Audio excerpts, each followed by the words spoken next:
Hey guys, it's Nicole here, and I am back with not one, but two book reviews. Obviously I'll make separate videos, so those of you that don't want to watch certain ones don't have to.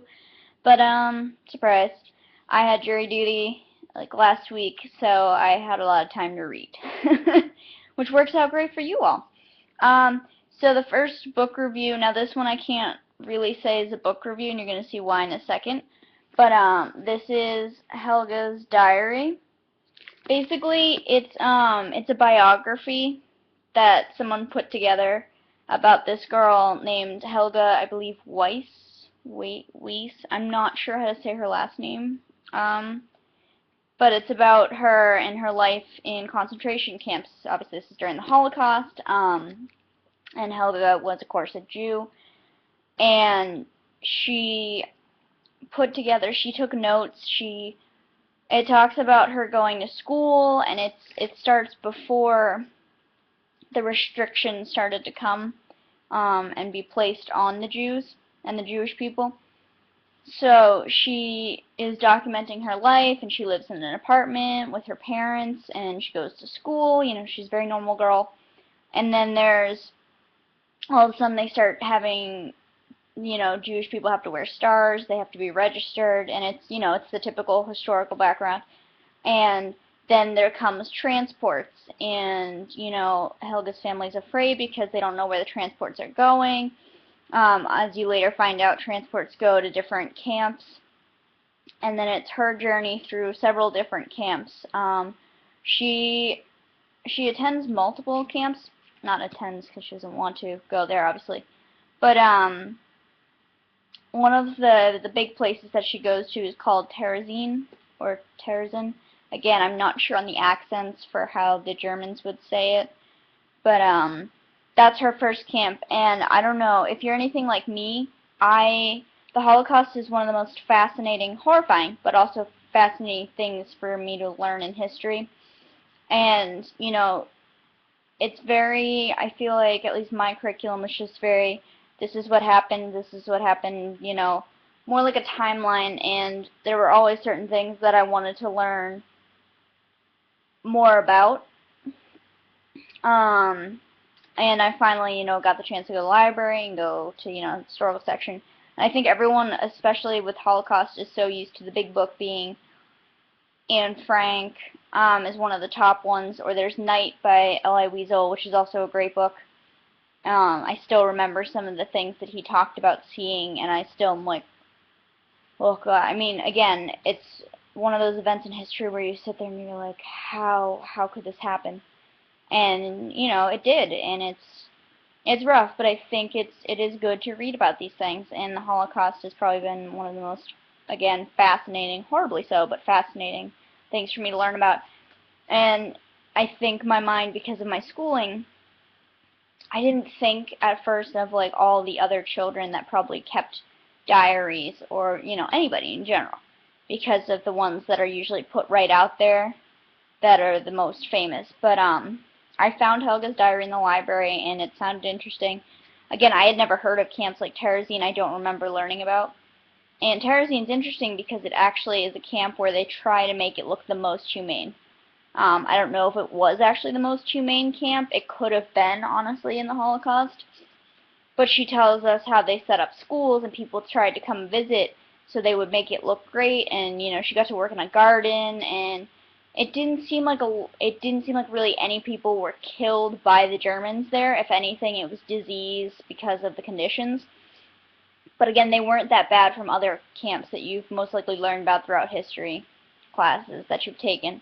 Obviously, she doesn't stay at Terezin at some point, and when you read how this happens, you're just like, no, no. And she goes to another camp, and it's interesting because it's her family. She talks about her friends. There are like drawings that she made. And the good thing about this is her book survived because she actually gave it to an uncle of hers who was, I believe, in Terezin. And she knew she was leaving, but I don't think he was leaving yet. So she gave it to him, and he hid it in a building behind a wall. And so it'll tell you, too, if you read the story, there are footnotes from the author who put this together after getting all the information. And Helga wrote a lot of stuff after the war. Sorry, spoiler alert, she survives. But yay for her. And, you know, it's stuff that she remembers happening and she was able to put down later. And it's such a different path on the Holocaust route. Like, I don't think I've ever read anything like this. Granted, I haven't read a ton of Holocaust books, so for me this was really, really interesting to see that. Just like what she went through. And not all of it was even that horrifying. Like, it wasn't, I think the top book that comes into my head is Night by L.A. Weasel, and some of the stuff that he talks about is just horrifying. And she didn't always see or hear some of the horrifying stuff, but, you know, in her book there are other things that are equally horrifying in their own right, and it's very different for me. You might read a lot of Holocaust books on your own, so this might not be any different. If you're interested in the Holocaust, you're interested, of course, in survivor stories, I think Helga's diary is great. Again, there are pictures, she explains things, like, you know, she talks, and it's so interesting because of the way she got through, you know, what she had to lie about. Obviously, like, age is a huge factor. I always think that if I had been a Jewish girl during that time, I don't think I would have survived because of, you know, my appearance. You know, I just remember people, like, they always talk about they send the pale, sickly people straight, you know, to death, and I'm so lucky that I wasn't born then, and I'm not Jewish, because I don't think I would have survived that. And to hear these people that survive, and of course the people that don't survive, like, everyone has a story, and it's so great that we can have these accounts. So, if you are interested in the Holocaust at all, I think this would be great for you to read. Again, it's a diary from a young girl's perspective, and I think it's great because, again, like, the top books, like, I always remember hearing about Anne Frank's diary, which, of course, you know, most of us know by now, like, Anne Frank did not survive, and it's heartbreaking to read her story and know at the end what happens. And then there's Night by L.A. Weasel, and he survived, of course, and it's just, this is a totally different perspective for me, at least.